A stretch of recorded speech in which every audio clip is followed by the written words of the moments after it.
দিয়ে। তারপর মোটার জন্য আলু কেটে রেখেছি, আর মোটার মশলা এই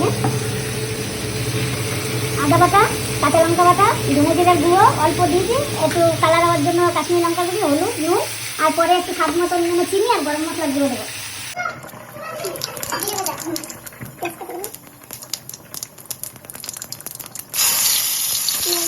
কাটা ছিল না তাই দেখাতে পারি, এখন দেখছি মাথা দিচ্ছি না, পেঁয়াজ দিলে ভালো লাগবে।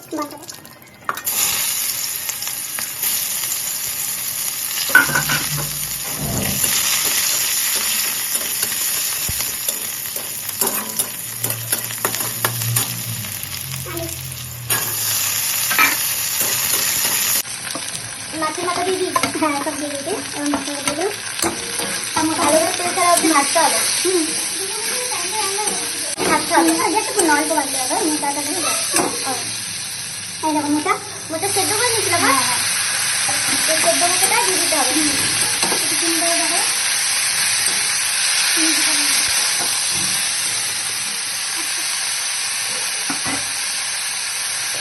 মাথা দিয়ে দিলে একটু গরম মশলা গুঁড়ো দিয়ে দিলাম।